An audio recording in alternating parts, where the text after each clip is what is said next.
All right, guys, what's going on? We're here. We're live. Welcome to a brand new Poker Live podcast. My name is just Joey Grimm1, aka Chicago Joey, coming to you on location here in the great city of Philadelphia, Pennsylvania. And you might notice a little bit cold in here. I'm at an Airbnb. I don't know how to turn the heat on. It's a little bit older, so I'm wearing my hat. And that's it, man. Let's get into this. We're joined again today by a man who I had him on last time. He caused a little bit of a ruckus with a couple psychology experts related to poker. You might, psychology experts, you might want to call them. And I told him I wanted to have him back on once he finished his book about poker psychology. It's now done. It officially just got released the other day. We're going to talk to him about that. We're going to talk to him about Pokerstars changes. I'm sure we'll find some other fun things to talk about. And we're going to try to get him to laugh. We're joined by Mason Malmuth. What's up, Mason? Welcome back to the podcast. Yeah, thanks for having me. Why don't we start with the Pokerstars stuff first? You want to start with the Pokerstars stuff first, really? Yeah. Okay, let's do it. That's because I've been reading the discussion on 2+2. I think the way you look at this, we probably look at it a little bit differently than many people, is that we believe the poker ecosystem is in trouble. And when you look at that, if you go into a live card room, what you normally see is in the small stakes games are recreational players. And then as the stakes get higher and higher, in general, you see more and more of the better type players. And that's the way poker's always worked. This allows, here's like a wind noise. You what? You hear? What'd you say? I'm hearing like a noise. Like the wind was blowing. Some sort of feedback. Let me know if it's better now. It's better now. Okay. So anyway, when you go into a public card room, you see small stakes games that are mostly recreational players. Of course, the rakes are too high now in those games, but that's another issue. And then as you move up in stakes, you see more and more of the better players and so on. And that's the way poker has always been, that people can start to play poker. They can play in the small stakes games. They can survive in those for a while. Some of them learned how to play a little bit better, and they then move up into larger games. And that's what has always been part of a healthy poker ecosystem.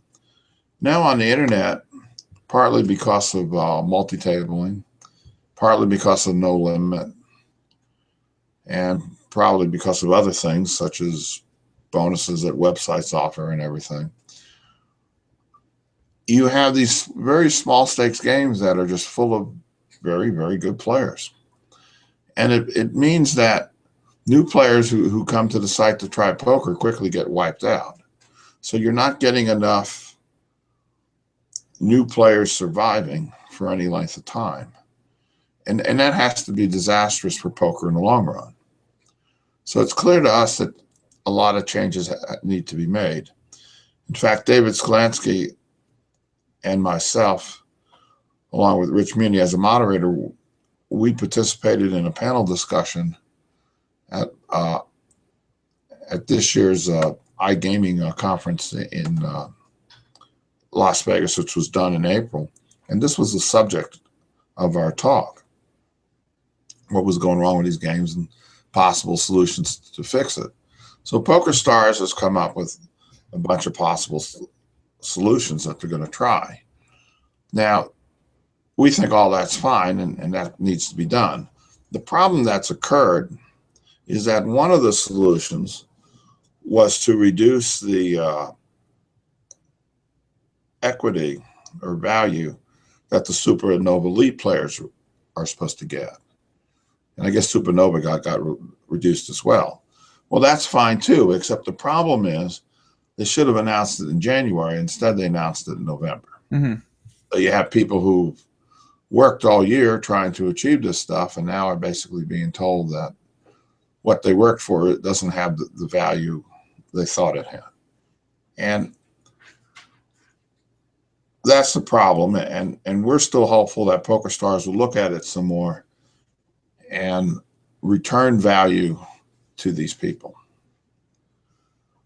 Yeah, so, I think that Yeah, I think that's been the the big thing that's got people upset. Also, there is them taking away rake back at 5-10 and above. I mean, I feel like it's mainly high stakes players that are upset about that. There's also some players who just realize that does seem kind of wrong to just, take that away without. I mean, it's basically they're making the rake higher at those stakes. But I think overall, what the biggest thing people are upset about is the Supernova Elite thing. So it doesn't look like, though, that they're going to go back on that. It appears from the statements being made that. I mean, they are a for-profit company, and they should be allowed to charge whatever rake back they want. I mean, if people think, they should be allowed to charge whatever rate they want. If people think the rake is too high, they should look for other places to play. I mean, that's just the way free markets work. But the real uproar, I think, is in the Supernova Elite, where people thought they were earning X amount. Instead, they found out they were only earning Y, and Y is a much smaller number than X. Now, enters onto the scene is Daniel Negreanu. You knew that was coming, right? Yeah, good. I knew it was coming. Well, I think the way to look at that, and I actually have a lot of sympathy for David Bazoff here, is you sort of have to step back from the issue and look at the way a company is going to runs. And this is true whether it's a very large company like Amaya's Pokerstars, or a much smaller company like 2+2. And that is, here at 2+2, we often have spirited discussions and debate on how we should proceed on things and what we should do. But then we come to an agreement, and sometimes the top dog, so to speak, somebody has to make a final decision. That decision is made, and then we move forward with it. In this case, Negreanu shot his big mouth off, and he went outside the company, and he announced that his resignation wasn't in play. Now, I'm going to come back to that point, because we did some things to try to protect the players and protect Negreanu in that area. But what happens once he does that? And remember, this has nothing to do with exactly what the issue is. Once he does that, he contributes to taking away flexibility from Pokerstars management. I think from David Bazoff's point of view, he would look at this and he would say, do I work for Daniel Negreanu, or does Daniel Negreanu work for Pokerstars? And so once that happens, he has to take appropriate steps. And if you read, or I'm sure most everybody has read Daniel Negreanu's latest blog entry. I know I did. You'll see what those steps were. It's very clear from that blog entry that Daniel Negreanu works for Pokerstars. Mm-hmm. The announcing that his resignation wasn't played publicly was a serious mistake, and I think he did a great deal to hurt players. And I think that's the right way to look at it. So how do you think he hurt the players by reducing the flexibility that top Pokerstars management would have to make decisions and to make changes in their decisions? Can you explain that a bit more? So, I mean, I don't really think he hurt the players too much by I think a lot of players feel like he is the one person that really connects us to David Bazoff. And so what he should have done was he should have announced that I understand the issue and I'm taking parts in discussions with top level management at Pokerstars. That's all he should have said. Instead, he announced his resignation was in play. Well, do you think his resignation was in play? I mean, I read his last blog entry. Huh? Well, once he did that, he basically, I mean, this is just my opinion, but he basically takes away a lot of the flexibility that Pokerstars has, because Pokerstars now has to show who's in charge. And I have a lot of sympathy here for David Bazoff. I know a lot of people on our website are probably not favorably inclined towards him right now. But once Negreanu did that, I think Bazoff has much less flexibility towards what what he can do now. He sort of has to now stick with his decisions because he can't make it appear like, well, Negreanu made me do it, therefore Negreanu runs the company. No, it's pretty interesting. I haven't thought about it like that at all. That's interesting. Yeah, I think that's what happened. Now, I think over time, that stigma can go away, and the flexibility that Pokerstars will need to make fixes and changes will come back to them. And I'm still hopeful that they will make some fixes and changes and will return at least some value to these Supernova elite players. They don't have to return the value in the original way they were giving it. They might give them cash payments. I mean, they could give them entries to the World Series of Poker. I mean, there's all sorts of ways that they can return value to them. And I'm hopeful that in time they'll look at that and reconsider some of this. So basically what you're saying is that you think there was a chance before Negreanu might have made some comments, but after he made those comments, from Bazov's perspective, now if he decides to go back on some changes, well, now it seems like Daniel Negreanu's running Pokerstars instead of him running Pokerstars. So in that situation, he then decides, well, now I'm going to stick with the changes because I don't want that to seem like what's happening. So Negreanu was probably right in the sense that he was an important person in the Pokerstars hierarchy, and he did have input into the issue. He needs to keep the input private and inside the company. By going outside the company and announcing his resignation, I mean, one of the things that happened, now I'm going to come back to this, was someone posted a Skype chat on our website. I saw that. And it was put in other places on the internet. And that's where Negreanu stated that his resignation was implied. We took that down. And the reason we took it down, the main reason was we're trying to protect players. We didn't want Pokerstars to be put in a situation where this got a lot of publicity and it would force them to become inflexible. Now, by taking it down, we probably also protected Negreanu. I'm sure that's something he'll never understand. And I'm sure if the situation was reversed, he would never do anything to protect us. But that's what we did. But the main reason we did it was we wanted to give Pokerstars the maximum flexibility they could have to make changes in this policy, which a lot of people are unhappy with. Hmm. So what do you think about Pokerstars, their PR from this situation? Obviously, we got Eric Holreiser on Twitter. He's sort of been some of the comments he's been making with Donnie Stern. He had a back and forth. He kept talking about how they could have done more, and he could have done more. And it seemed like some of the facts pertaining to how they communicated with the players in 2015, and as far as what changes would come, what he said wasn't actually what happened. In terms, he said he kept giving them updates throughout 2015, and people kept asking for proof. He said they could have done more. What do you think about? Because obviously you've got a pretty big company. You understand, public relations. You understand that side of things. Okay, I'm going to cop out on that because I haven't followed much of that, and I don't like to comment on things that I'm not, up to date on as maybe I should be. But I mean, I think it's clear this is bad publicity for Pokerstars. I don't think this helps them in any way. And again, Negreanu made it much worse. I mean, I guess his intentions might have been good, but I don't know. I just think, we see the results, and if you read Negreanu's blog, you see the results, and currently they're not very good for the players who are unhappy about things. But again, I'm hopeful that in time Pokerstars will reconsider some of this, and that they'll still have the flexibility to at least make some adjustments, which everyone will be happy with.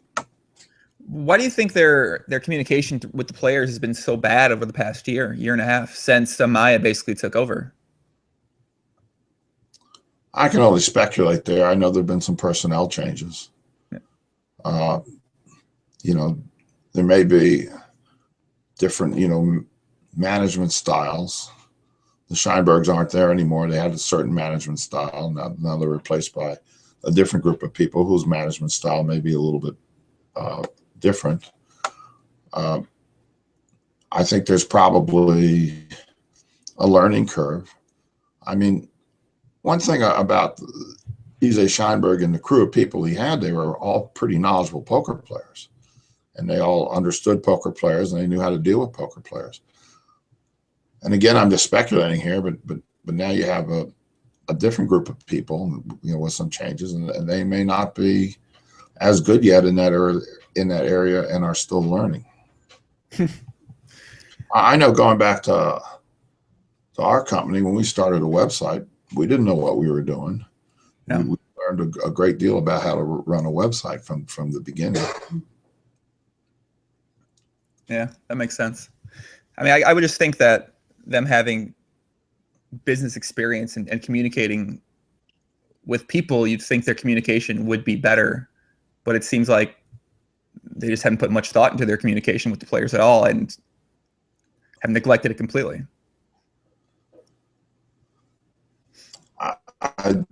I don't know the answer.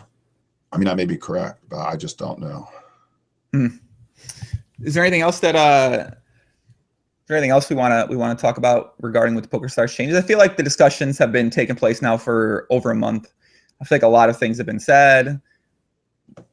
I sort of feel like a lot of things that could be said have been said, and to this point, it's sort of, let's see what the players want to do next. If there's any more strike, let's see what Pokerstars wants to do next. If there's going to be any more, changes or revision on changes. So I'm not sure if there's any more you'd like to add to the ongoing discussion.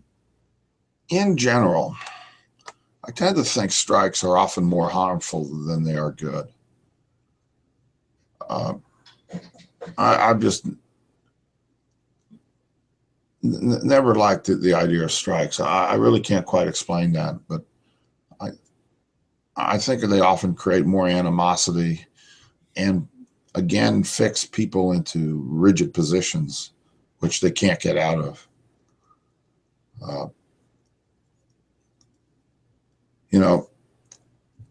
So there's been a lot of discussion about the strike on our website. I don't know how much it accomplished or anything, but because the way our website is run, that discussion is going to be there, whether we in 2+2 management agree with it or not. But in general, I'm not in favor of things like strikes. Maybe in extreme cases, they're the right thing to do. I don't really know how extreme this is, because it goes back to the idea that a lot of these changes which are being made need to be made. They may not have gone about it quite the right way, and they may have ruffled some feathers along the way, but you have to get very, very good players out of these very small stakes games.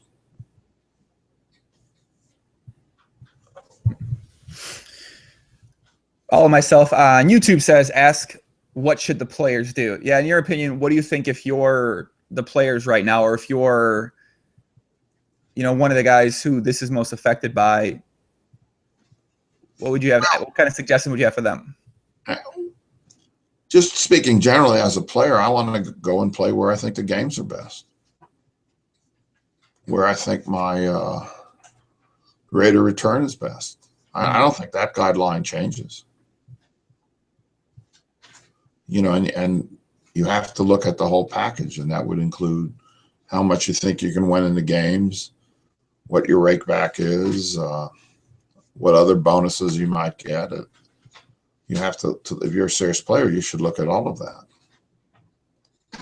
And once that's done, you then make your decision. I think it's a pretty good answer. I mean, overall, a lot of people, they might have been expecting to make this amount of money with the rakeback as it was set up on Pokerstars, but you sort of have to just accept that might not be there anymore. So now you got to figure out what's the next best option for you to do, and right. That might be other sites. That might be a combination of sites. That might still be Pokerstars with their rakeback cut. I mean, right. And a lot of it all depends on the individual player. If Pokerstars is successful in doing some of these things, these people who are getting all these bonuses, they may not get as many bonuses, but the games now might be better. it's kind of what I've been trying to think about, like what's best case scenario here. And I know a lot of players have been saying that, the dream's going to die. There might not be enough professional poker players. But after thinking more about it, there's always going to be guys that are still going to be beating the game without any rake back. They're still just going to be winning players. And you'll always have these guys to look up to and aspire to be like. And that middle class sort of thing, that might not be as abundant as it once was. But I feel like there is some positive that potentially could come out of it. Obviously, the way they handled it is just so fucking bad for Supernova Elites, and that they just sort of told you in November accidentally, like, oh, we're getting rid of your rewards. But if they would have told you in January, we wouldn't be having this. Yeah, I don't think so. I think people would be upset, but I think they'd have 12 months to process it. They'd have be able to reevaluate how they spent this year. I think people have just spent so much time this year to get to a point where they thought they were earning this, and then they told in November, nope, that's not there. So yeah, I think that's just the biggest thing. That's the biggest. The biggest. We charge certain amounts of money for our book. Okay, now I'm getting feedback. Is it any better now? Yeah, it just started. But I mean, just an example, we charge certain amounts of money for our books. We could double the price.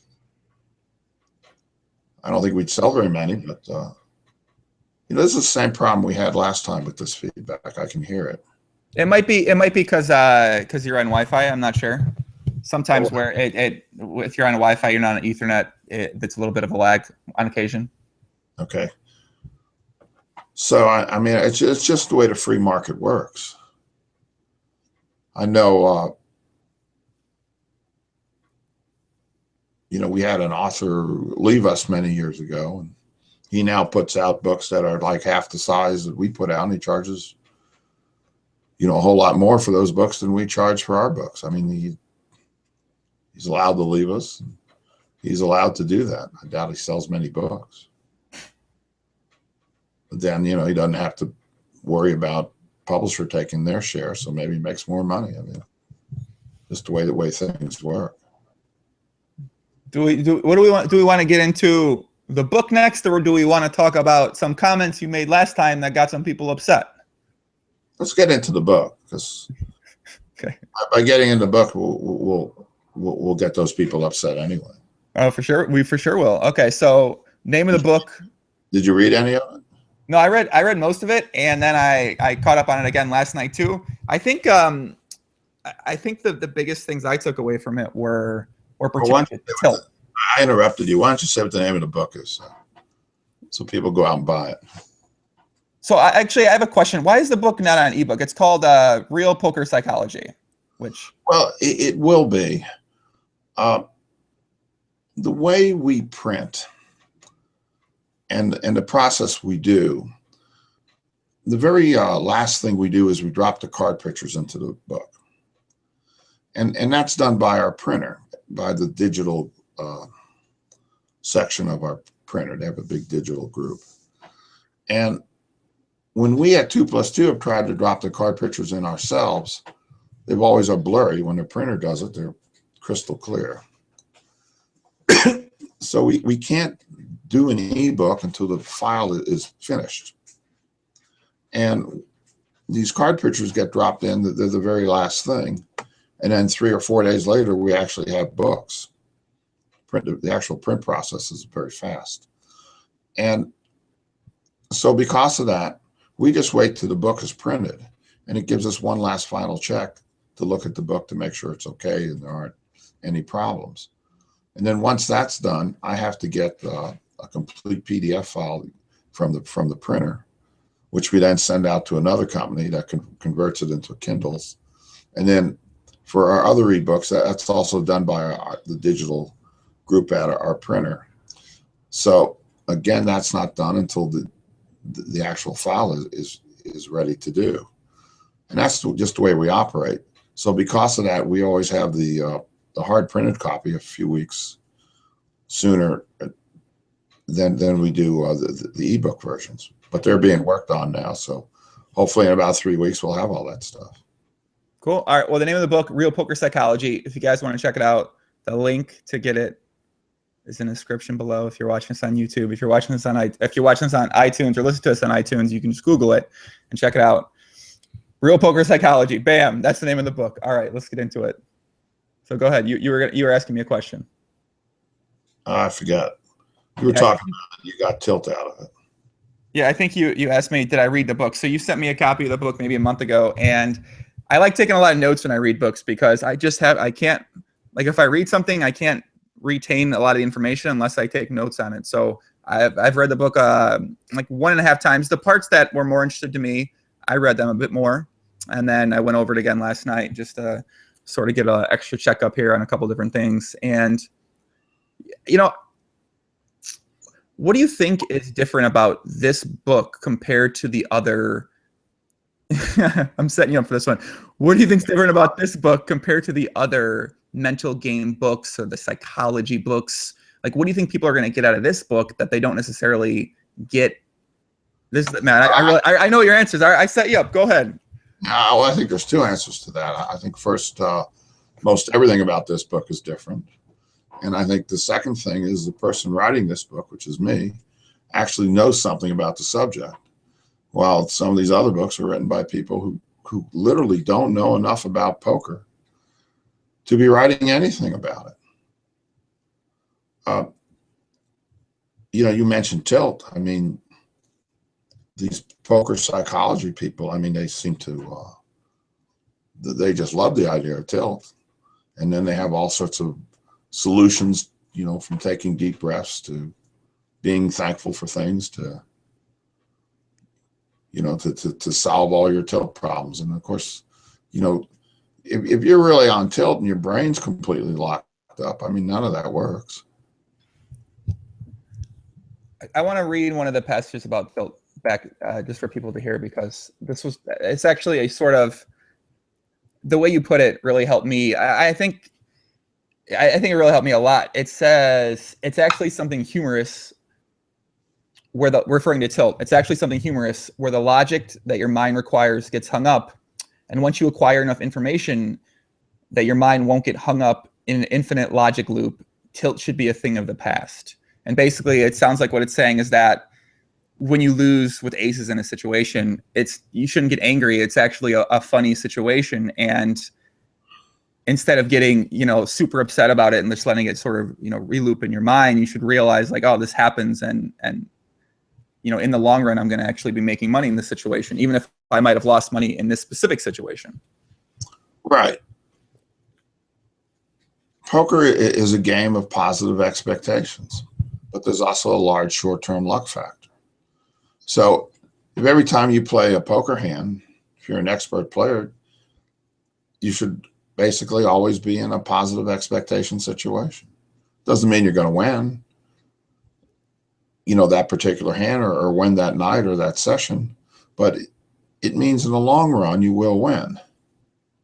So one of the things that happens, which again these poker psychology people don't really understand very well, is yes, there's a large short-term luck factor, but the standard deviation, which is the common measurement for this stuff, is proportional to the square root of the number of hands you play, while your expectation, which is your win rate, or loss rate if you're a loser, that's proportional to the number of hands you play. And what that means is that over time, the effect of the luck factor dissipates. I know in one of the books I read, I think I mentioned this in Real Poker Psychology, but there's an example of a person who's gone, this was a tournament player, I believe, but they'd gone 2 years doing poorly. And then they got diagnosed with sleep apnea, so they got a sleep apnea machine. And so the conclusion was, well, now that they're going to be able to sleep better, they should have good results. Well, to me, that's just garbage. I mean, if you've gone 2 years with bad results, it's overwhelmingly likely you're a bad player, or at least you don't play anywhere near as well as most of the people you do play against. And what I try to bring out in the book is there's really 3 important ideas. Well, one is that there's a large short-term luck factor in poker. The other is that many things based on probability theory, which poker is, are counterintuitive to lots of people. And the third thing is that you literally need to understand how to play poker well. You bring those three things together, and almost all this poker psychology stuff I read in these other books is gone. It has no value, or it has very, very little value. I know in the conclusion of Real Poker Psychology, I give an estimate that some of this poker psychology stuff you read by these other authors, and I guess this Gardner lady, just to make sure she gets mentioned again, to me, she's the worst offender.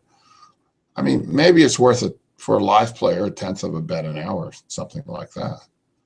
But on the other hand, if you get fixated into that stuff and locked into it, and that takes away from learning how to play poker well, it becomes very detrimental to you as a poker player. Yeah, I think that was one of the biggest takeaways, and this is something you repeated a lot, was that, you know, if you try to spend your time on breathing, or if you spend your time on focusing on what you're eating, you're not going to be focusing on getting better at poker. And that is what you sort of repeat over and over in the book. And I think it's actually very applicable to my own poker career, in that, you know, as I got better at understanding how to play poker, all of a sudden my tilt naturally got better. All of a sudden the way I handled different situations got much better. And it wasn't because I necessarily worked on those situations. It was because I got better at understanding different situations. I got better at the actual game. And well, even more than that, it's more than just understanding how to play poker well. It also includes understanding all things poker. I mean, the short-term luck factor doesn't necessarily, understanding that doesn't necessarily help your strategic play, but it is something that's important in poker, and it is something that expert players understand, or at least have a good feel for how this works. So therefore, when they run bad, they have a better grasp as to what's happening and why it happens, and that it's expected to a certain degree. And therefore, since they understand it, their minds don't get locked up in the how can this happen to me sort of thing. Mm. So it's more than just understanding good strategic play, even though good strategic play is clearly a very important part of it. It's understanding all things poker. And I try to use that expression a lot in the book. Sometimes I'll say strategic play, but other times will say all things poker. And that's what it's including. Christopher George asks a question that I'm sure a lot of people are actually going to have. It says, does Mason have a background in psychology, or is all the stuff based on anecdotal evidence? I have no background in psychology. I'm a mathematician. Actually, I say that in the beginning of the book. Mm-hmm. I have a bachelor's and master's degree in math from Virginia Tech, which, by the way, is a pretty good school. And as a graduate student, I also took a lot of statistics courses. And when I worked in the real world, I actually worked more as a statistician, even though the word math was always in my title. When I worked for the Census Bureau, I was a mathematical statistician, as opposed to, they have other types of statisticians that are not mathematical statisticians. And when I worked for Northrop, I was just a mathematician, even though a lot of my work was statistical in nature. And so because of that, when I came into poker, I had a very good understanding of how things like probability theory work, and how things like the short-term luck factor work, and so on. And I've also been playing poker since about 1980. So I have a great deal of experience at the poker table, and I have a great deal of experience talking to people and who are also very knowledgeable poker players. And I have a great deal of experience just watching how people react and such. Mm-hmm. So because of that, I'm very, very knowledgeable in this area. Now, I know when I first announced the book, I tried to emphasize the fact that I knew nothing about psychology. And that was a little bit of a joke, because I also pointed out that some of these psychology people knew nothing about poker. It was kind of my way of taking a little shot at them. I think you've taken a lot of shots at them. I mean, your whole last section in the book and the other topics was basically you took the recent concepts. You took Trisha Gardner's just want to make sure I'm saying her name correctly. You took about how many concepts? Let me make sure I have the exact total here. I think the number 67. Yeah, you took 67 things she said in your book, and then you discussed why you thought. I guess, are you discussing why you think they're incorrect, or are you sort of correcting the statements, or what do you think you're doing with the statements here? Well, it's a combination. It's mostly why they're incorrect, and I also give what I think is actually the correct statement. I mean, there's things in there like you have to be confident. Well, I mean, you can be real confident, but if you don't know how to play well, you can lose all your money. Yeah, I think the idea of confidence was something that you talked about a bunch of different times in the book, and just that. What'd you say? I mean, being confident doesn't make you a good poker player. Being a good poker player will often make you confident. So I don't even worry about confidence. Seems to me that if I understand how to play poker very well, and I have long-term results that show I know that I understand how to play poker well, then the confidence takes care of itself. Yeah, and I think you said that a lot of bad poker players have high self-confidence when it comes to poker, because they remember the few times that they've had these big upswings, and they don't necessarily remember all the times that they've just been losing, and therefore their confidence is high when they play, but they're actually making incorrect decisions a large percentage of the time. Yeah, that's actually a very important point. I know one of the things I've read, I think it's in Cardner's book, but it's probably in other places as well, is the idea that you get in a poker game, it might be a tournament or it might be a regular game, and you make a few mistakes, and these mistakes upset you, and you feel like you're ready to go on tilt, so what do? Well, that all sounds pretty good. Now that this has happened to you, you can now take the proper corrections to make sure you don't go on tilt. But the thing is, how are you ever going to know you made a mistake? Why would you play a hand wrong? I mean, if I bet and it's your turn, so you have to decide whether to fold, call, or raise, and if it's no limit or pot limit, maybe how much to raise, and the right play is to raise, why would you fold? You would never do that.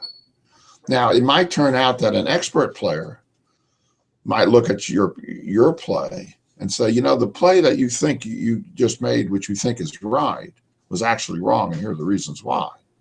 But you as an individual player don't know that. So you almost, from your perspective, you never make a mistake, and or almost never make a mistake. I mean, sometimes you might misread read the board or something. And so this whole area just of counseling, I guess, for lack of a better term, just sort of goes out the window. So she seems to be the person that you're. I mean, I guess we can say you're going after a little bit with some of the posts on 2+2 and some of the comments in the book. Now, from reading some comments that she made about your last time you were on, it seems that she thinks because she's a woman. Is that true? I think she deleted all that stuff. You can't find it on Twitter anymore. I think I was accused of being sexist. I mean, I think if you read my book, see, the last chapter of the book is called Recent Erroneous Concepts. And one of the things I did was I went through her book and I came up with 67 things, or I call them, concepts. And most of them, whenever I could, I tried to quote directly. There's a few typos in there with a couple of quotation marks missing. And, I'm just addressing the words that are on the paper. I'm not addressing whether she's a man or a woman. And I don't particularly care either way. I just care about the quality of the information and what the conclusions are. And in almost all cases, I disagree with the conclusions.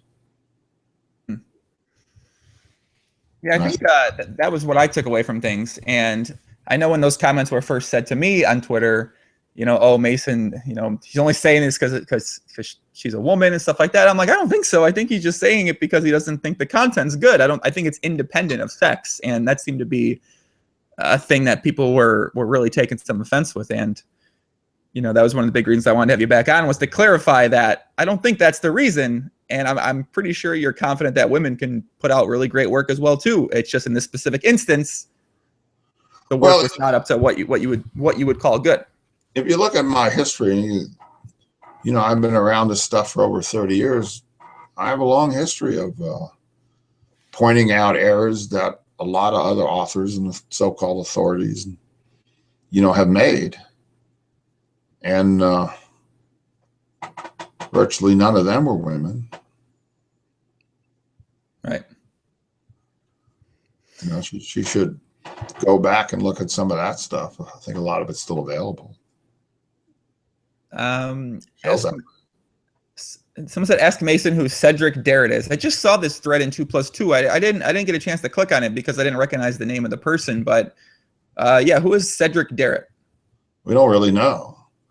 It's a guy, I guess a couple of posts appeared on 2+2 where he was mentioned in a very negative way. He didn't like it. So we started getting these letters from him. And, sent us these demand letters. He wants $6.5 million for damages. So we just posted everything. Wait, what?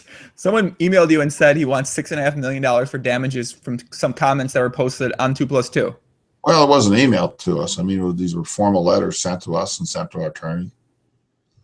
And there's a whole list of things which he has charges for. I mean, one of them is it said it affected his appetite. He wants $100,000 for that. So we just posted the stuff. Does this happen a lot? Do things like this get sent to you a lot? We do get threatening stuff every so often. Usually not quite to this degree. Wow. What do you think? Is there any likelihood that this could? I mean, is there any likelihood this has success or something, or what? No, there's no likelihood it has success. We even have our response letter put up there as well. It makes it very clear that he will not be successful. So. Well, I guess I got to go read that post now. Yeah, it's on News and Gossip. Yeah, I saw it earlier today. I was going through NVG and I saw that it was up there, but I didn't recognize the name, and I was doing some prep work, so I'm like, I'll check that out later. But now I want to check it out sooner than later, because getting sued for $6.5 million or something you said, or something that you didn't even say. Someone else said it about him, correct? Right, it was a poster. I mean, posters put up lots of things about other people. I mean, the way we understand the law is if a poster puts up something about you and you don't like it, you have to deal with the poster. I was going to say, I might want to file some lawsuits for things that have been said about me the past 9 years on 2+2. Then if people are getting $7.5 million, that's crazy. What the hell? Man? People say so many negative things about you on different places. I don't think you can just sue them. And although I mean, I don't know. Maybe is there a precedent? I doubt it, but you never know. Well, you can always sue. I mean, you won't be successful. Yeah. And you get countersued and end up paying a lot of attorney fees, for the other side. It's crazy. I can't believe I guess I don't know. Wow. Let's talk about the book, because this is kind of blowing my mind a little bit that somebody really formally sued you for $6.5 million for something. They didn't sue us. They just sent us these letters demanding payment. There's no formal suit up there or anything. Okay. Still pretty funny. I mean, maybe they sue us. What are some of the comments that people have been saying about you writing this psychology book? What are some of the things that people are saying as to like reasons why people might not take this book seriously, sort of thing? Like, I know there are people that are against the idea of you writing the psychology book. Actually, I'm sure that's out there. I've gotten very little of that. I received a lot of inquiries about when the book's coming out, and I can't wait to read it. I think what will happen is once the book gets out there and people do read it, then you'll start to see the comments. Because I think a lot of the book is going to be controversial for a lot of people, because these things just don't work in the way most people think they work. Or maybe the word most is the wrong word, but a lot of people think they work. And they're going to have to struggle with accepting the idea that what I'm saying is right, or although you may still disagree. You know, I'll give you an example. One of the chapters early in the book is called it's called something like "Play Your A Game. Why Wouldn't You?" When you look at this poker psychology stuff, there's a lot of emphasis on playing your A game and don't play your C game. I guess no one ever seems to play their B game. And again, it just comes down to the fact that why would you make plays that were wrong if you knew they were wrong? I don't know anyone who does that.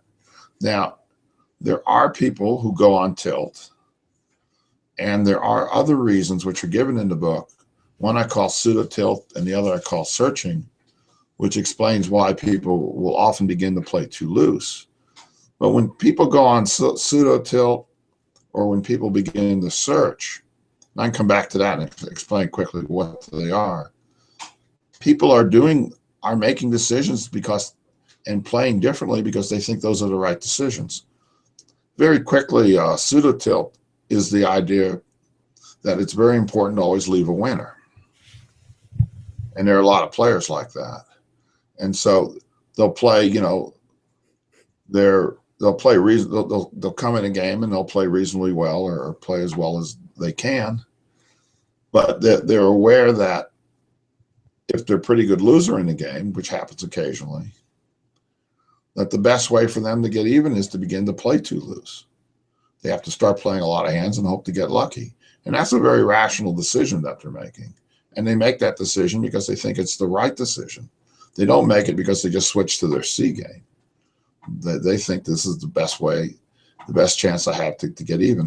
Of course, what they don't understand is they're lowering their overall expectation.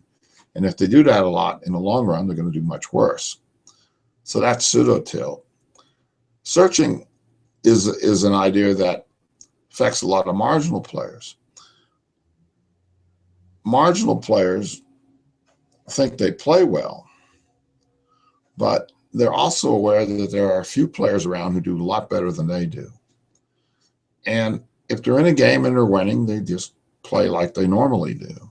But if they start losing, they'll start to think that, you know, this guy across the table from me, he always seems to win. I know he's a big overall winner. I've never achieved that. He must be doing some things different from me. So therefore, I'm going to start to try other strategies to see if I can find the right one. So I call those people searchers because they search for different strategies. And they only do this when they're losing. And experts don't do this because experts know what the right plays are. So these people, again, are making a rational decision to change their play. They're not doing this because they've switched to their C game. So this whole idea of A game versus C game to me is just another bunch of nonsense that you see constantly in this psychology literature. And I guess these poker psychologists who coach people and counsel people, they spend a lot of time working with somebody to make sure you always play your A game when they always do play their A game. Of course, it may turn out that their A game isn't very good, but that's a different issue. I'm trying to find the specific passage in the book because the way what you talked about a player who always wants to leave up during the session and who it's basically a pseudo tilt. That sort of was exactly me before. I mean, maybe sometimes now, I suppose, but not as much now. But I never wanted to leave down in a session, so I would try to ramp up my. I don't talk about it in the book, but there's another side to pseudo tilt, and that's stupid money management schemes, where when people get ahead, if they lose back, you know, a third of the money they won or half the money they won, they quit, so they can always leave a winner. So if you're a good player and you're playing hands that always have positive expectation, but you find yourself constantly quitting early so that you can always be a winner. You're going to learn less in the long run because you're not going to be, you're giving up playing time where you're supposed to win. Anyway, I didn't talk about that in the book, but probably should have added something in there on that. How do you think you fix this pseudo tilt? Because how do you think you get over the fact that, oh, I don't want to leave down this session. I'm going to try to make some plays that might ramp up my, my deviation for the session. But the way you fix it is the same way you fix regular tilt and other poker issues. You learn how to play better, and you get a better understanding of all things poker. Now, pseudo tilt really comes under the all things poker part. You get a better understanding that there's a large short-term luck factor, and you just are going to have some losing sessions. And the idea is to always play your hands with positive expectation, and that's the way you do the best in the long run. And you also learn that poker is sort of a never-ending game. It's not a series of sessions where you have to win every time. Mm-hmm. That's the way you fix pseudo tilt. Well, I think that's the way I fixed pseudo tilt, was realizing that situation. Now, this topic of pseudo tilt that we're talking about, I've never seen in any of the psychology literature. I mean, I haven't read every word of it. And of course, there's videos and podcasts, and I haven't heard every one of those. But as far as I know, none of these poker psychology people are even aware of this. Well, they're aware of it now, aren't they? Yeah, and I'm sure there'll be somebody who will come back and correct me on that, which is fine. But that's just an example of, how you should not be writing things about poker when you don't know very much about poker. So you think that you shouldn't be writing things about poker when you don't know much about poker? Well, you shouldn't be writing things that are supposed to help people do better in games. I mean, I'm sure you could write a tournament summary or a news report or something, but. So, I mean, so you think these people that really don't know much about poker at all, do you think just their advice can't possibly be good? Like that what they're saying might come from a place where it has some substance behind it, but they just can't possibly know that this is actually good for poker players to listen to or to do. So it can't be good advice. Well, I mean, I think you have to look at exactly what it is they're writing. If they're writing beginner stuff, they might be okay. If they're writing sophisticated stuff or stuff that's supposed to really help you improve your poker results, I think you have to be knowledgeable about poker. Going back to Daniel Negreanu, he actually wrote something about this recently, which we agreed with, and he was basically saying that you need a very good understanding of poker to be writing on a very high level on it. Of course, he then pointed out that neither David Sklansky or I had that understanding, but that was a different point. But I actually agreed with Did he point that out? Did he make sure to point that out though in what he wrote? Yeah, it was in a tweet or something. Somebody asked him, and he said that was the case. The fact that I think this is a very fair statement that David and I and 2+2 altogether revolutionized a lot about how poker is played. It's something he ignored, but that's not the real issue. I do agree. And again, it brings us back to Patricia Cardner. I mean, I see the stuff that's written. It can only be written by someone whose grasp of these things isn't what it should be. I mean, there's one spot in the book, I know I put it in Recent Erroneous Concepts. I have a book right here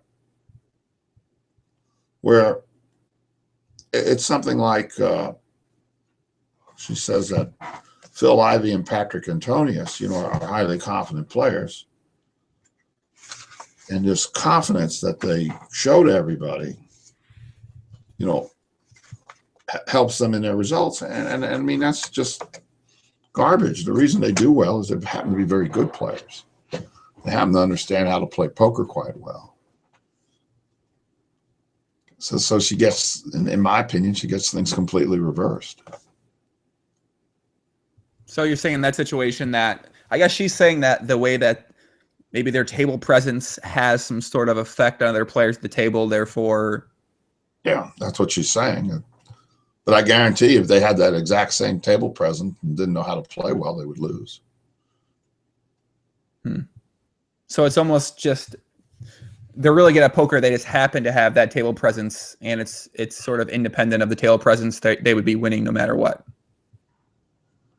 Pretty much. I mean, a very good table presence, you know, assuming they also play quite well, may allow them to win a little bit more. I'm not going to say that that doesn't happen, but the main reason why expert players do very well in poker games is because they're expert players. Let me get a couple comments here in the YouTube section.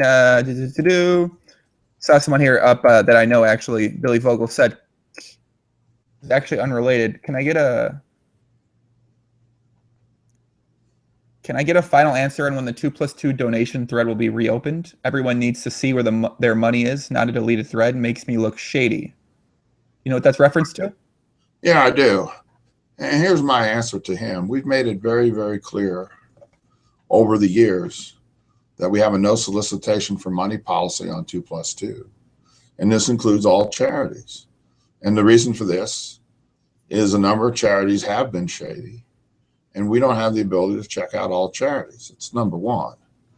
Number two, when he comes to our website and starts a thread for collecting charity, it makes us look bad because it looks like we're allowing him to do something when we have told other people they can't do it. So it makes us look like hypocrites when we get accused of that. And number three, if there was a charity that we would allow, it would be the Mason and Charmaine Malmuth Foundation. That's the charity that would go up. So let's just leave it at that. Let's leave it at that. Chris George says, how do you advise people get better at poker? I think that was basically in reference to your last comments when you were talking about how a lot of the coaching from the poker psychologist. Well, actually, there's a fair amount of discussion of that in the book. There's some good poker books. I got better when I was starting off, but I got to talk to some real expert players I happen to know. So that leads to, you know, good coaching. A forum like 2+2 where a lot of good information gets put up, I think is very worthwhile. Some of these video training sites have very good material. I mean, some don't. I mean, you just have to sort of find the right stuff. What you have to be careful about is everybody who coaches is going to say they're good. And everybody who writes a book is going to say their book is good. So you have to find the right stuff. But once you find the right stuff, you have to, you know, study and work with it and get the experience playing.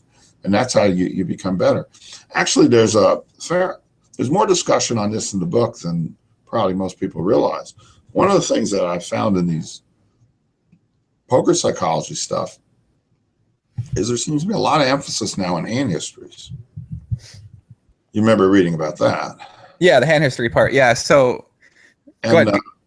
The way I believe you're supposed to learn to play poker well is there's a finite number of concepts that you learn that govern good strategic play.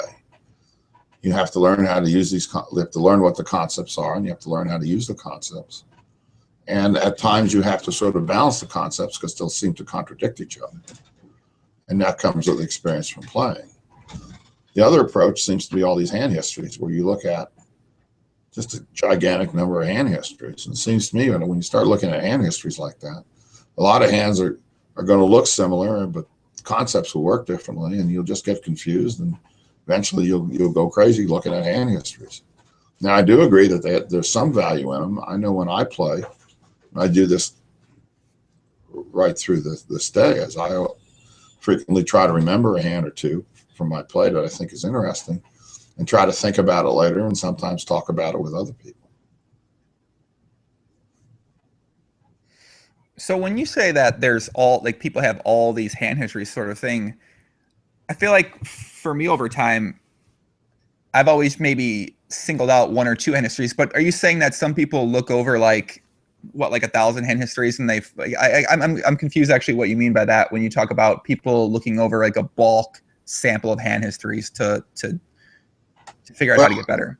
In this poker psychology literature stuff, there seems to be a lot of encouragement to do exactly that. At least that's the way I interpreted it. Is you just can't look at enough hand histories. And of course, some of these people, I even have a little thing in there where I say, I'm maybe a little cynical here because it seems like some of these people are also selling lots of hand histories now. Of course, to be fair, I own a book publishing company and we want to sell lots of books. But, I recently read by another well-known author, I mentioned it on the website, where this author said that when you go and play in the game, you should write down every aspect of a hand for every hand you play. And it's like, that's got to drive you nuts. It's not at least in my opinion, that's not a very good way to learn how to play poker. Yeah, Chris George, upcoming guest on the podcast, by the way. He says, I agree with him about the hand histories. People are too fixated on learning from studying hand histories. I mean, they have value, don't get me wrong, but I just, you want to look at 500 hand histories a night, just to throw out a number, I think you'd go crazy. I think so too. I mean, I've just always gotten better by playing, by getting into situations, losing in situations repetitively, figuring out that doesn't work, readjusting my strategy, playing different situations. Like, I give an example in the book. When we wrote our book, 7-Card Stud for Advanced Players, first thing we did was we developed a set of notes on how to play 7 stud well. And these notes ended up being about 60 type pages. So when you read and study our stud book and learn everything in it, you basically are getting 60 type pages of mental notes. Now, if you and I are stud players and I'm playing with 60 type pages of mental notes and you're a typical player and you play with 20 or 25 pages, I'm going to do a lot better than you. In fact, some of my play is going to almost look magical to you because I just seem to know how to do things and I seem to get lucky in spots and so on. But basically what I'm doing there is I'm bringing in a finite number of concepts, which is a manageable number of how to play. And as I play, hand comes up, my brain will call upon the right concepts for the right situation, balance them out. And sometimes it's a situation that's tough, particularly no limit, that can take a little bit of time, but I call the concepts in very quickly. And that's how you play poker. You don't play poker about trying to remember the hand history out of the thousands and thousands and thousands that you've looked at that mimics this, and therefore you play it that way. Some weird questions in the chat today, guys. Have you played a lot of poker recently, or do you still play? Like, how much poker would you say you still play in the past recent years? I'll tell you what I've done this year. I like to play limit hold'em. I was playing no limit for a while our company was producing no limit books. Now that we're not doing that anymore, I've gone back to limit hold'em. The game I played the most is just 20-40 limit. And this year I've played just over, I think I played 323 hours of 20-40 limit this year, all at the Bellagio. And I played maybe 15 or 20 hours of other games, including no limit. Yeah, JaneAnd has asked the question, Papi, can you ask him what stakes he is playing and his win rate? Which is more like an online question, but I guess it could be applicable to live poker as well, too. I think win rate should be private. And also a win rate after 320 hours isn't necessarily that accurate. But let's just say that I've been very, very successful in games I play in. And it's been that way for a very long time. I'll also say this, I play much differently today than the way I played, many years ago. These games have changed, and there's a lot of adjustments you have to make from the way you played a number of years back. I think that's true in all games too, more than just limit hold'em. I think games in general have become much more aggressive, and that causes a lot of changes in what would be correct play. Isn't that sort of natural in all games, though? You know, strategies progress, people become more aggressive and stuff like that. So yes, but I think if you've kept up with the appropriate changes, your win rate can be as high as let me rephrase that. If you've kept up with the appropriate changes, an expert today, I think, can win just about as much as an expert could have years ago, even though his approach to the games will often be different, or at least be somewhat different. I want to actually touch on one thing that you talked about in the book, in the recent erroneous section of the book. So I believe Tricia, you mentioned this one in her books, concept number 4, setting goals is important to achieve success at the poker table. And you say, no, how about learning how to play better? And once that happens, you either won't need to set goals or they'll take care of themselves. So you're basically saying that goal setting in poker isn't necessarily, you're saying it's not necessary, but it doesn't help at all. But I feel like it would help some people out there to have some idea of maybe playing a number of hands or putting in a number of hours working in your game. I guess it could depend on what you call a goal. I mean, if your goal is to learn how to play poker well, I mean, that could be your goal. But the idea that I'm going to go and play poker tonight and win $500, that's my goal for tonight. I mean, that just doesn't work at all because there's a very large short-term luck factor. So you're saying monetary goal setting for single situations is not a good approach that people should take? More than just monetary goals. I mean, the key is to learn how to play poker well and to play all the hands you play with positive expectation. If you do that, you will have good long-term results. But it might mean, just to throw numbers out, it might mean I win 50,000 this year, and the next year I win 100,000, and the year after that I win 30,000. I could be playing exactly the same, and that's because of the large short-term luck factor again. So setting goals is just, I mean, say you set a goal to win 100,000. And now it's late in the year. You do this for a year. So now it's late in the year and you only won 70,000. How are you going to win that other 30,000?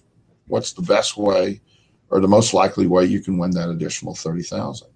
Well, you play your normal correct way to play, which in full ring games should be fairly tight in many situations. You don't expect to win 30,000. But if you start playing way too loose, trying to get lucky, that's the most likely way to win the extra 30,000 because it lowers your overall expectation. So there's a long-term example of pseudo-tilt, which goal setting can promote.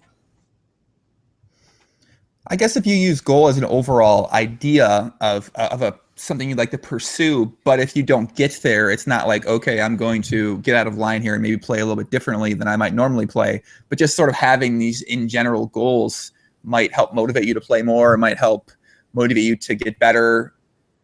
What do you think about that? I don't think it works very well for poker because of the large short-term luck factor. You know, in the book I talk a lot about tennis. Very few people know this, but I've played a lot of tennis in my life, and I've played since I was a kid. And in the world of tennis, there's sort of a ranking number that you get, and then they usually ranking runs from 2.5, which would be a complete beginner, to 7.0, which would be Roger Federer or a player of that level. Mm-hmm. And if you go to a typical tennis club, most of the players are about at a 4.0 level. The better players are usually at 4.5, and then you get a few players who are maybe at a 5.0 level. So if you're, let's say, a 5.0 and your goal is to get better, you might say, well, my goal is to become a 5.5, and I can work very hard doing that. That becomes a realistic goal, but I don't think it makes much sense to set a monetary goal in poker because of the large short-term luck factor. If you want to say that my goal is to win 100,000 this year, just throwing a number out, You know, there's a very good chance that you might play with 100,000 worth of expectation, but come nowhere close to 100,000. Mm-hmm. Jane Ann has also asked a question that says, what is the ratio of learning and playing he suggests? Gee, that's a good question. I've never really thought of that. I think you have to do both. I think when you're a beginner, you have to spend a lot of time trying to learn. And as you become better and better, you would spend more time playing. But I don't think the learning process ever goes to zero. Things are always changing. There's always new players. There's always someone trying a new strategy, and you have to think about, you know, how to counteract that and so on. I don't think that's a very good answer to her question, but I think it's the best I can do. Yeah, I think he's saying the idea of learning, meaning off the table studying with programs like Hold'em Manager or Poker Juice or Potluck and Maha, compared to the actual hour spent in the game, in game playing, putting in hands. I understand the question. Again, I've never really thought much about it. Clearly, doing all that stuff is valuable, and it's going to have much more value when you're starting out than once you become a real good player. But even once you become an expert level player, I don't think the learning stops.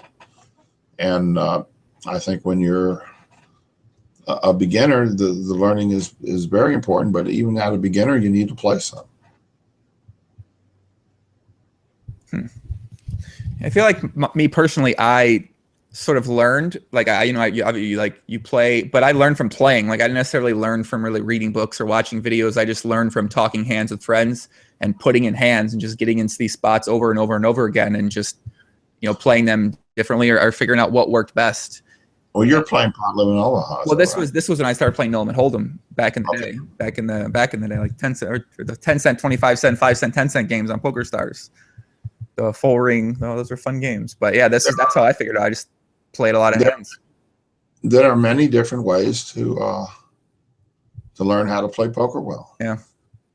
I mean, there are some people who really don't look at much in the way of looking at books or studying. They just learn from playing and they become good players. I think that proportion is much, much smaller. I know, I think David Sklansky once wrote an article. This was years ago, so it's probably out of date because the games have changed so much. But in this article, he was saying that, you know, 10% of the people who read and study our books probably become very good players, or 1% of the people who don't read and study our book also become very good players. Mm. But because that 1% group was coming from a much larger group, you actually saw about half and half of the very good players. I think that's changed a lot. I think with the introduction of game theory ideas into a lot of poker and stuff, the percentage of players who don't read and study have gone down. Mm-hmm. Guys in the chat, if you guys have any more questions, or if you have some questions, go ahead and ask them. Jane Ann has also asked one more. As a math guy, what does Mason think about sports betting? I don't know. I'm not an expert on sports betting. I know a little bit about it. But, I mean, I think it's fine if you want a sports bet. Okay, no sports betting for Mason. Yeah, I'm not the right person to ask that. You know, I look forward to what the Trisha Cardner squad. She's got like a squad of people, and you know they post some stuff. I look forward to what they're gonna say in response to some of the things that you wrote at the end of the book. I'm just curious as far as the engagement back and forth. I look forward to reading that. Yeah, that's a fun part of the book too when you read that stuff. You want to know Revenge Tilt? All right, ask him about Revenge Tilt. Is that so? Is that on NY Cronin? Is that something that you came up with, or that Mason came up with somewhere? I don't remember reading about Revenge Tilt. Do you know anything about Revenge Tilt, Mason? I guess that Revenge Tilt is when someone beats you in a hand and you want to fucking kill them and you want to beat them in a hand, so you want to take revenge out on them. I'm looking at the book right here. I think there might be a mention of something like that in the Erroneous Concepts. When you want to go after a certain player for whatever the reason is. And one of the reasons might be that they've just beaten you for out of some money. You're not on tilt because you're making a rational decision to go after that player. Now, that might not be very good strategy to do that. But, you know, the idea that this is some sort of tilt mechanism, when you're on tilt, your brain locks up and you can't think at all. So there's no such thing as revenge tilt. I mean, people do sometimes, I've seen it in games, marginal players will sometimes want to get even with other players. And if that's the case, it's probably going to cause you to play some of your hands differently, and you won't play them as well. See, that's the bottom line to most of the stuff. If you want to improve as a poker player, it means that some of the hands you play, you're going to have to play differently than the way you're currently playing them. And it also means that this different way of playing is superior to the way you're currently playing.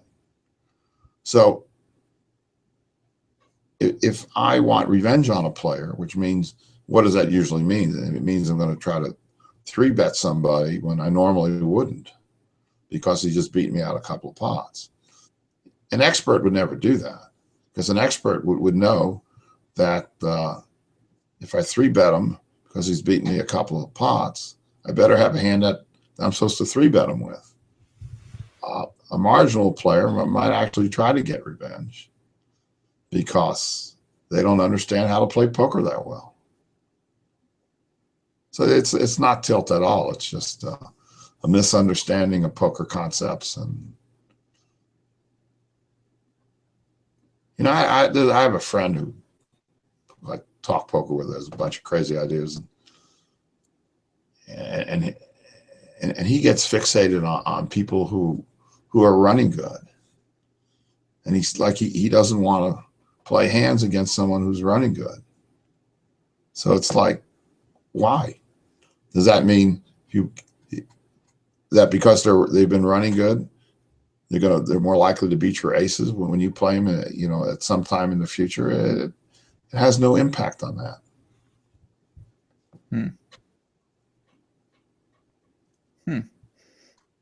So I think that answers revenge tilt. It's just more of this nonsense that you read in these poker psychology books. Ask her where that idea came from, or is that coming? Omnicron. Where'd you get that from? Because I saw you mention in the chat earlier. I wasn't sure if you got that from Mason's book or if you got that from somewhere else out there, or if you just made it up on your own. Maybe he just loses to these guys and constantly wants to go after them. Well, she wouldn't have gotten it. She wouldn't have gotten it from my book because I think it's very unlikely she has a copy. That's true. It just came out. We're just starting to ship books out. The only people who got copies, Joey, were people like yourself who I sent a digital copy to. Okay. Yeah, I don't remember reading about revenge tilt in the book, but it sounds like something I might say, like revenge equity, where you overestimate your equity in a situation because you want to get revenge on someone. So you make up this equity and put it into your range, and then all of a sudden you decide that you've got a plus EV play, but then. Well, let me ask you this question: would an expert do that? Debatable. I'm just being generically. An expert would not do that. So if you find yourself doing that stuff, that's an indication that you need to learn how to play poker better, and you need to improve your understanding of all things poker. So this comes, as you said in the book, it always comes back to the same sort of stuff. Mm-hmm. There's all this stuff they talk about, and always, again, it just, you know, these are often indications that you need to improve your strategic play, and you need a better understanding of these other things that are associated with poker. Mason, what's the price of this book for people out there that are interested in picking it up? Well, the manufacturer suggested retail price is $24.95, but I know through professional poker on our site, you can buy it for much less than that right now. I know it's at least $5 less, and there might be a discount code you can find somewhere to lower it even more. Can we give one away? Can we do a giveaway or something? I don't know what exactly the contest would be, but maybe we can give one away potentially. Yeah, we can give one away. I wish I had an idea for what exactly someone could do. What do you think they should do? What can someone do to win this giveaway? Well, have someone ask a real good poker psychology question. The first real good poker psychology question that someone comes up with, they'll get the book. Boom, that's it. There you go, guys in the chat that are watching this live. Obviously, you got to be watching this live. Do you have to watch it live to win it, or do you?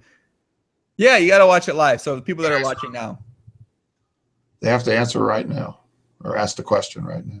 Okay. They said that revenge tilt. Oh, that makes sense. Yeah, it was in Jared Tendler's book, The Mental Game of Poker, which actually does make sense. You know, I read his book.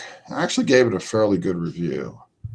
It didn't trouble me to the degree that some of this other stuff does. And that's because he seemed to have a much better understanding of variance and how it really worked. I didn't include any of it in Real Poker Psychology, but he wrote a chapter in this Excelling No Limit book, which I thought was extremely stupid.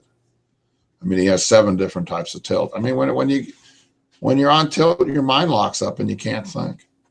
And then he talks about injecting logic. Well, if your mind's locked up and you can't think, I don't think you can inject any logic into it. You have to do those things, which is basically improve your understanding of all things poker, including strategic strategy. And that solves your tilt problem, because that'll stop you from ever going into tilt. All right, we got a couple questions here. We got 4 questions. That's it. Okay, maybe people are shy about the questions. Good enough, though. The first one I hear will win the book. Okay, Martin says, doesn't Mason believe there are different degrees of tilt? I think that might not win. That's not good enough. So. I don't think that's going to win it with Mason. That's not going to win it. All right. The answer to that's basically no. I mean, when you're on tilt, your mind locks up. Again, there are things in the book. One was pseudo tilt, and the other was searching. There's also discussion of apathy, which can be very similar to searching, which causes people to play too loose. And I suspect these poker psychologists, they don't know the difference between any of these things, so that they think it's all tilt. But the basic answer's question is no. All right, Jay Nanda says, what is the biggest minus EV spot in poker psychology people make? Say that again. I didn't quite follow all that. What is the biggest minus EV spot in poker psychology people make? They probably it's probably the idea that they latch onto this stuff and neglect to learn how to play poker well. Okay, that's a candidate for a good question. We'll see if the other 2 are better. Okay. You might like this one. Gus Pasquala asks, should I trust Dr. Tricia Cardner? No. Okay. Richard Weston asks, is it bad luck to be superstitious? You know, that's actually not a bad question. Why don't we give him a book and we'll give that other one a book too? So we'll give away 2 books. We did get a couple more questions just thrown in here right now. That might be good. Okay, well we'll give away 2 books. We'll look at the other 2 questions. But okay. The question is it bad luck to be superstitious? The answer is no. It's not bad luck to be superstitious. And sometimes I think having a little bit of a negative attitude can be helpful, because what happens if you get too overconfident? This is in the book. If you get too overconfident, you're liable to now go to higher stakes games where the players are a lot better and you have no chance. So being a little bit negative can actually be beneficial for you. It sort of keeps you in your place where you can do well. So is it bad luck to be superstitious? Well, it's not bad luck to be superstitious. The luck factor has nothing to do with superstition. But being superstitious might encourage you to make mistakes in your strategy. And that would be, if you're superstitious in a poker game, that would be a very strong indication that you need to learn how to play poker better. So that actually is a fairly good question. Okay, what are the other 2? All right, let me read the questions, and then after Jackson's question, I'm not gonna let any more questions in this one because otherwise we'll be here for 7 hours. Balbalki says, does someone believing he is running good affect his play? I do have a chapter in the book. You do. That people will take shots at you when you're running bad. There are some people out there who will do that. And that can be to your advantage or disadvantage. If you can recognize that they're taking a shot at you, then you're just going to have a better hand than they do too many times.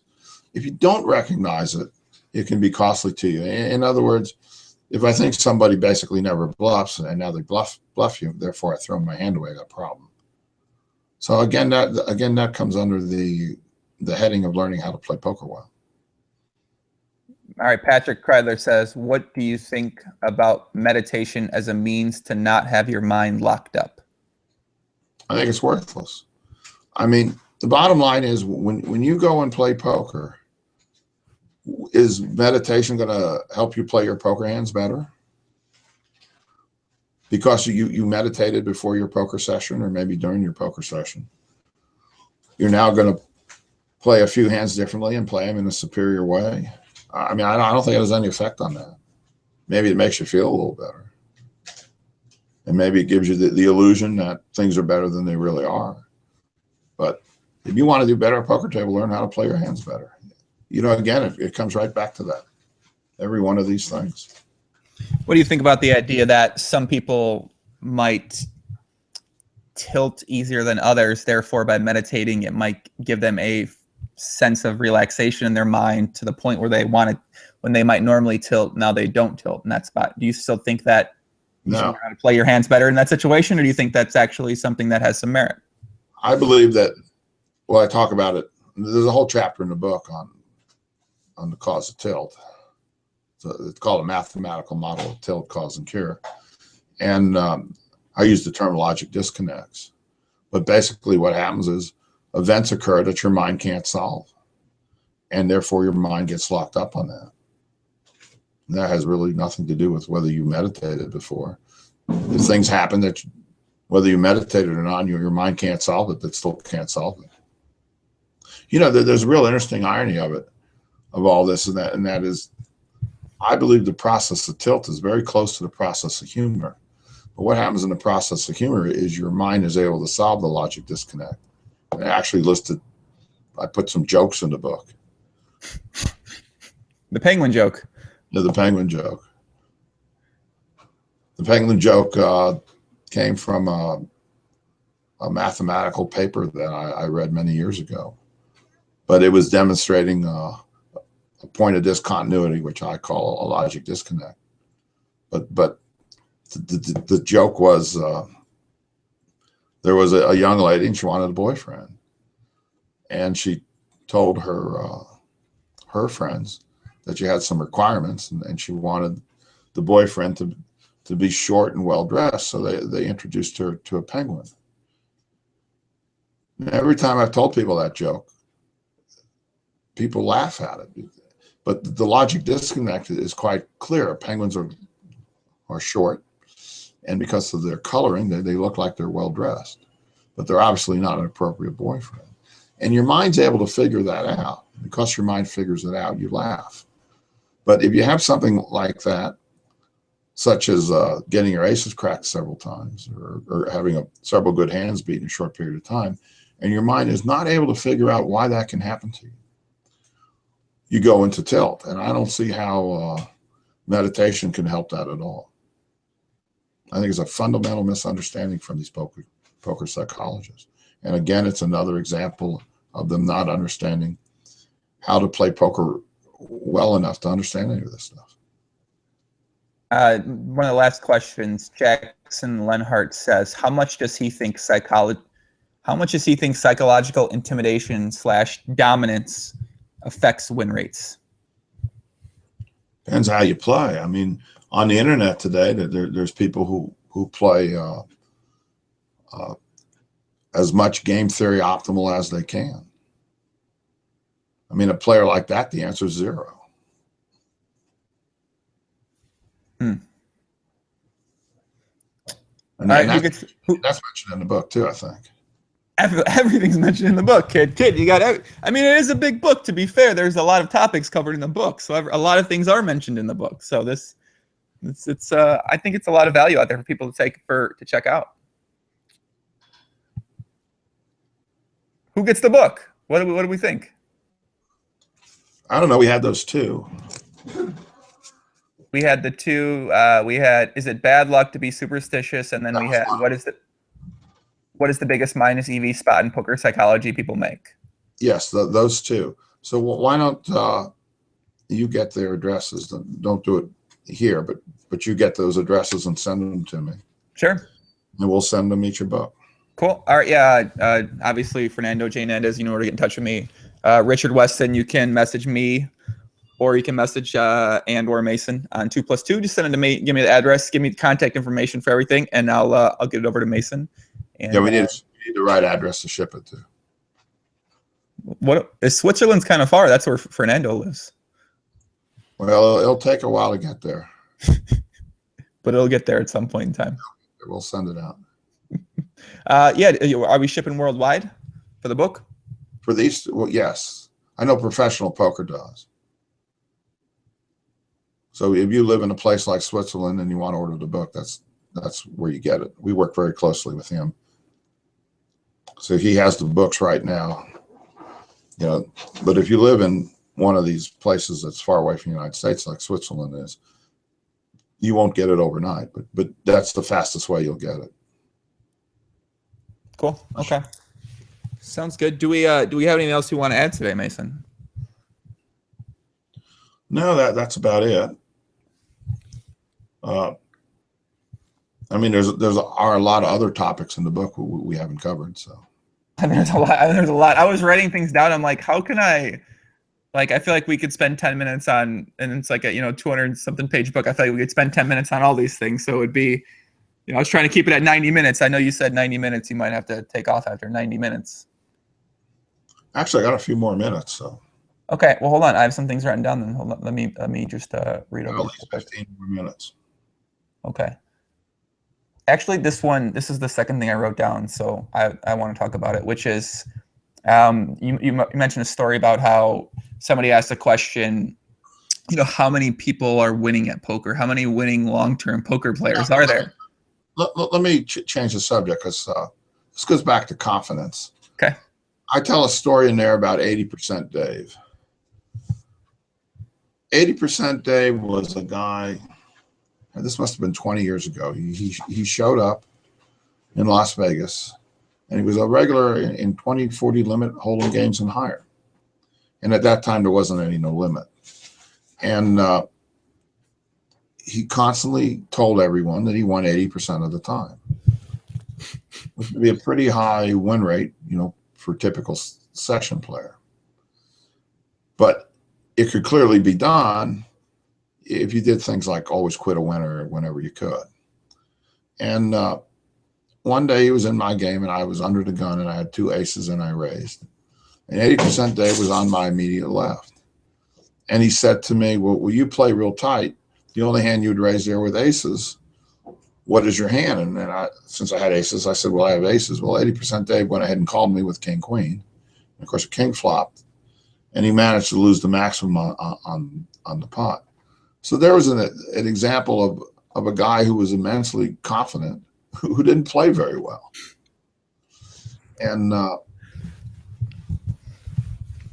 he gets mentioned a couple of times in the book, and that's the reason why he gets mentioned.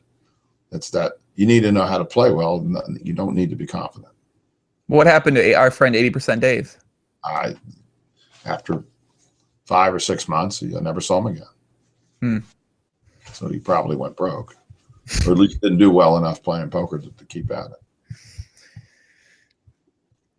So I guess, I don't think that ties into the other question, but the idea of how many winning long-term regulars are, how many winning long-term poker players are there? You said in the book, which I think is crazy, but I know you have a good answer for it. 70% of people win at poker long-term, and most people would say 5%, 2%, 1%, 3%. You said 70%. No, that's not quite what I said. I said if you go into like a poker room at the Bellagio and you take a photograph of all the players, and then you counted the number of players who were winning players, about 70% of them would be winners. That's because these are the ones who keep playing, while many other players who play only play short term are quickly out. In other words, let's say I play 1,000 hours a year and I'm a winning player, and you're a tourist who shows up and you play 2 hours one night a year and you lose. I mean, I should count 500 times more than you do. So that's how I came up with the 70%. I know I went to, I guess it was 3 years ago, I went to the 15th conference on gambling and risk taking, which is sponsored by the University of Nevada, Reno, and it was also sponsored by UNLV that year. And they had a panel of poker players, and there was some guy, I don't remember his name, but I guess he had made the final table of the World Series of Poker. And he was asked that very question. And his answer was 2%. And I went up afterwards, introduced myself to him. I told him I thought it was 70%. And then I explained to him where the difference was. And that just, someone plays for a very short period of time and they don't play again, they really shouldn't count as the same as someone who plays for a lot of time. So that's how I come up with the 70%. But I think it's a fairly accurate number. In fact, I think if you go and look at high stakes games, it's at least 90%. You look at the low stakes games, it might be, only 30 or 40%, especially with the high rakes that exist today. Just rereading that section over because I didn't remember reading Bellagio mentioned in that section, and I don't see it mentioned in the section in my book. I don't think it's mentioned section. I just mentioned it now, but that's just an example. Yeah, most people don't really think about it. When you think about winning poker players, you think about out of everyone that plays poker, how many are winning? That's how I think most people come to 2%. Whereas the way you do it, I've never really heard of it done that way, where you think about... This is the exact problem that Pokerstars is trying to address right now. You go and play a small stakes game, and you're fairly new to poker. You're often in a game where everybody else plays pretty well. That has a lot to do with the multi-tabling. So, I mean, how are you counting the players? It seems to me when you sit down in one of those games, almost everybody's a winning player. I think I used the word seat in that little section as opposed to person. Nope, you got one wrong. One time we caught Mason. Yes, one time we caught him. No seat in this one either. I use seat somewhere, so it must be. I must be thinking of a different thing than where you're looking. To be fair, you wrote a lot of words in the book. I completely understand if you can't remember every one word for word in order. If you could remember them all word for word in order, I'm very impressed.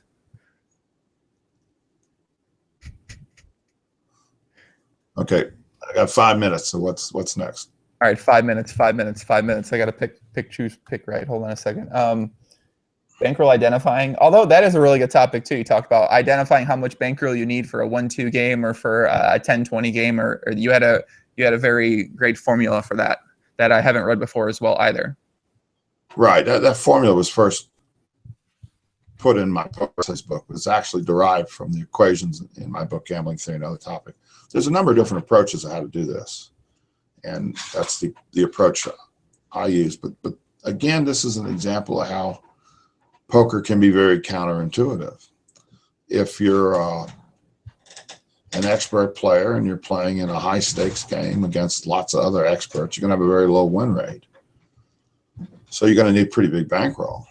But if you're a pretty good player and you're playing in a much lower stake game, and you're not nearly as good as the expert, but you're playing against players at that level who are much weaker, you don't need a big bankroll at all. And one of the things we point out in the book, it's a related topic. One of the things you see in the poker psychology literature, and it made one of the erroneous concepts, but it wasn't from Gardner, was the idea of, it's the idea that variance is something that expert players work on to reduce. It's not something that that's there and you can't do anything about it. And two ways you reduce variance is you learn how to read hands well, and that includes accounting for ranges and everything. And you also do things like multi-tabling. When you multi-table, instead of playing 1 10-20 game, you play 10 1-2 games. Now you need a much smaller bankroll. And so that's just an example of a way a lot of these things are, again, can be counterintuitive. Okay. Well, last one. Who's your poker hero? And then that's it. Then we're done. We'll let you go. I don't really have a poker hero in that sense. I don't follow the tournament players very much, and I have a long history of watching the latest great tournament stars lose all their money in cash games. So. Not Phil Hellmuth. Are you sure Phil Hellmuth's not your poker hero? You know, I'll just tell part of this story. But one time, many years ago, I was in a this is over 20 years ago. I was in a 20-40 game, and Phil Hellmuth sat down, and I know him a little bit. And he said to me, he looked around the game and he said to me, "This game," he said, "every player in this game looks pretty tough. Why are you sitting in this game?" So I'll just leave it at that. Well, all of myself says you are my poker hero, Mason. So there you go. We'll leave it at that. Any parting words? No, thanks for having me. Hopefully we'll do it again sometime. Cool. Yeah, we'll do it again soon. Hey, are you going to LA for the conference and the awards in February? No, I haven't. No plans. We didn't go last year. Yeah, I know you guys didn't go last year. I maybe thought you might go this year. It might be a little bit. I don't know. Maybe you never know. Well, I won't say that I'm 100% sure we won't go. I didn't know that was happening this year. Has that been announced? Yeah, that's going to be at the end of February again. Is it? Okay. I hadn't seen that. I mean, it's unlikely we would go. Okay, that's okay. We could have went to the all the Beverly Hills hotspots out there, Mason. Well, that might be a reason to go and just skip the conference. I'm in. I'm going to be there for like a week or two. That'll be fun. LA's fun. I'm sure this is another subject for our time. I know you spent a lot of time out in LA, but yeah, I like it. It's a good time. I didn't spend much time in LA. I lived south of LA when I lived in it. All right. Well, I'll let you go. Guys in the chat, I'm going to give some shout outs here after we let Mason go. I appreciate all the comments. We've had a lot of great comments, questions. Remember, check out the book. Links in the description. There'll be a discussion thread on 2+2 if you want to follow along there as well. That link's in the description as well. And yeah, we thank Mason a lot. Mason, you don't tweet much, right? No, I tweet a little bit, but not much. I occasionally I try to tweet the latest poker action plans that Rich Mini does, and occasionally I'll tweet that there's an interesting thread on 2+2. But I really don't get into the Twitter conversations. You're not missing much. Don't worry. It's a lot of feminism debates and I don't know, man. That's a lot of debates happening on poker Twitter now, so you're not missing much. All right. Well, thanks for having me, and I'll see you soon. All right, buddy. I'll see you, Mason. Thank you. All right, guys in the chat. Thanks for coming on. Let's give a couple shout outs. Marco Papi. Marco, thanks as always, buddy. I owe you a piece of my free roll from my cash game I played on Twitch the other day for Poker on Air. I will talk to you on Facebook about that. Wim Roseboom Papi. Much love to you, buddy. Gus Pasquala, Aaron Sanders, Bob Balky. My boy Bob Balky. What's up, buddy? Thank you very much. Thank you for all the comments and all the questions today, guys. You guys were great. Jay Nandez, shout out to Jay Nandez. All of myself, shout out to you, buddy. Sovereign Existence. I don't know what the fuck you were saying today, but I appreciate you coming in and making some comments. Jonah Louie, what's up, bro? Let's see. Zarburst, you actually asked a good question. I'm sorry I didn't get to it, but that is a good question, Zarburst. Let's see who else we got up here. Tell me who's still in the chat. Matthew VB, thank you, buddy. Brown Bear, Sweet Hat Puppy. It's a little bit cold in here, man. It's a little bit cold. Guys, we'll be back on Tuesday with Dan Smith, a.k.a. King Dan, one of the one of the top tournament players. He's also doing very well in DFS, and I like the kid a lot. He's moving to San Diego. I'm excited to get him on. And Den Boom, much love. Thank you very much. Nose Guy, thank you very much. What's Weston, thank you very much. Make sure you guys get in touch with me for the book. And that's it. Peace out. I'm going to go out here in Philadelphia. I might go to a basketball game. And that's it. Peace out, guys. Much love. Omicron, David Dorkey, Patrick Antonius. Yeah, okay. I'll see you guys later.